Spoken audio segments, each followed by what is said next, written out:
Este é o seu programa Bíblia Responde. E vamos, neste momento, abrir a Bíblia Sagrada, no Novo Testamento, na carta do apóstolo São Paulo aos Romanos, capítulo 1 e o versículo 16. Porque não me envergonho do Evangelho de Cristo, pois é o poder de Deus para a salvação de todo aquele que crê, primeiro do judeu e também do grego. Porque não me envergonho do Evangelho de Cristo, pois é o poder de Deus para a salvação de todo aquele que crê. Na carta aos Hebreus, o escritor aos Hebreus, ele declara que pela fé nós cremos que o mundo foi formado pela palavra de Deus. O mesmo escritor aos Hebreus, do capítulo 4, versículo 12, ele diz que a palavra de Deus, ela é viva e produz efeito. Ela é viva e eficaz. Nós chegamos à conclusão, através desses trechos da Bíblia, que a matéria-prima que Deus utiliza para fazer todas as coisas é a palavra. Nada existe fora o poder da palavra. Deus diz: haja, e as coisas acontecem. Então a palavra de Deus, ela tem um poder extraordinário. Do nada ele fez tudo pela palavra. E nós encontramos, através da Escritura Sagrada, quando o escritor aos Hebreus declara que a palavra de Deus, ela é viva, ela é eficaz, ela é viva e ela produz o efeito. Porque na realidade a palavra de Deus, ela tem um efeito extraordinário, não apenas na formação do universo, mas até mesmo na orientação da nossa vida, no padrão de vida que nós levamos. Nós podemos pautar a nossa caminhada pela palavra. O salmista, no Salmo 119, ele diz que lâmpada para os meus pés é a tua palavra, é luz para o meu caminho. E diz ainda: de que maneira poderá o jovem manter puro o seu caminho? E a própria Bíblia responde: observando segundo a tua palavra. Irmãos queridos, nós temos à nossa disposição esta arma poderosa que se chama palavra de Deus. Palavra viva, palavra que está do nosso lado e à nossa disposição. É justamente pelo poder da palavra que você, ao abrir a sua boca, você pode determinar que uma doença seja desfeita, que um demônio saia, e ele tem que sair, porque você está utilizando este poder extraordinário da palavra.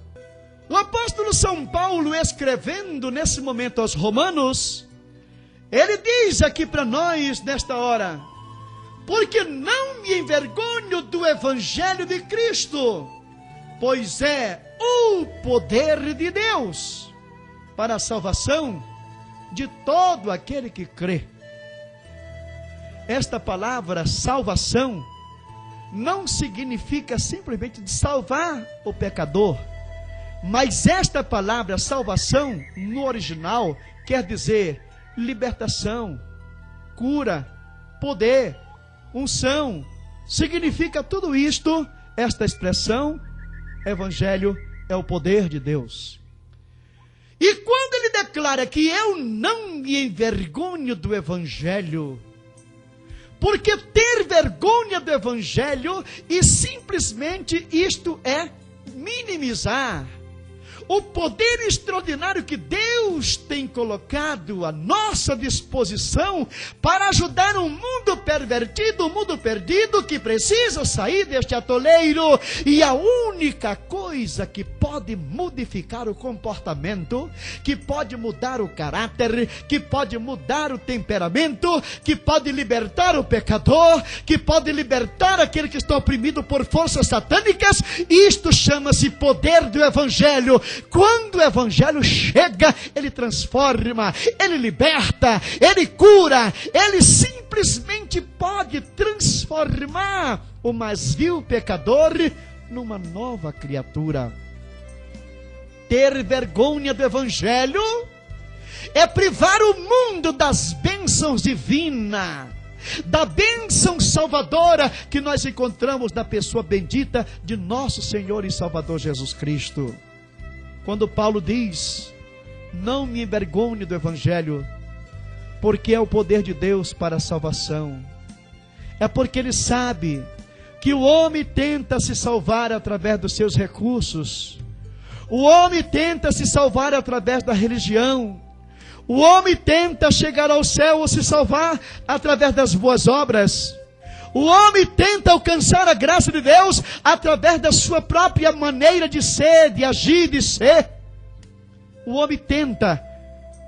Mas quanto mais ele tenta, mais ele se enreda, mais ele se embaraça. Ele procura sair, ele procura agradar, mas não tem como. A única maneira que nós podemos ver vidas transformadas é através do poder do Evangelho. Quando o Evangelho chega na vida daquela família, aquela família é transformada, ela é abençoada, ela é liberta. Quando o Evangelho chega na vida daquele traficante de drogas, ele é transformado num obreiro, num evangelista, num pastor.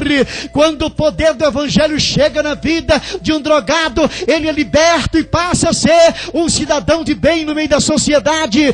Quando o Evangelho chega na vida daquela prostituta, ela tem a sua vida modificada e passa a ser uma bela mãe de família. Quando o Evangelho chega na vida de um delinquente, de um jovem violento, ele é transformado numa dócil pessoa, transformada pelo poder de Deus e pronta para habitar no céu. Paulo diz: não me envergonhe do Evangelho, porque é o poder de Deus para a salvação de todo aquele que crê.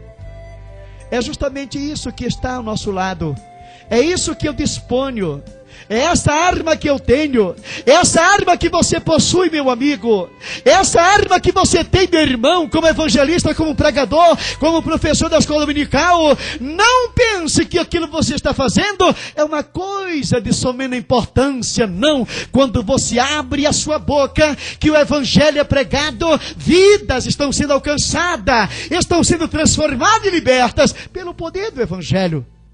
É o que Paulo diz: não me envergonhe do Evangelho, porque se eu quero ver a humanidade feliz, se eu quero ver o homem liberto, porque se eu quero ver o homem de volta para Deus, se eu quero ver aquela família restaurada, se eu quero ver aquele político uma bênção, se eu quero ver aquela sociedade abençoada, a única maneira que tem não é a criação de novas universidades, de faculdades, de catedráticos, de mais livros, não. A única coisa que pode modificar o comportamento de uma sociedade se chama o poder do Evangelho. Quando o Evangelho chega numa sociedade, numa família, numa casa, as coisas mudam, porque Deus tem poder de transformar um caos que está simplesmente em escombros num verdadeiro monumento, onde o nome dele está sendo glorificado a qualquer momento e a qualquer instante.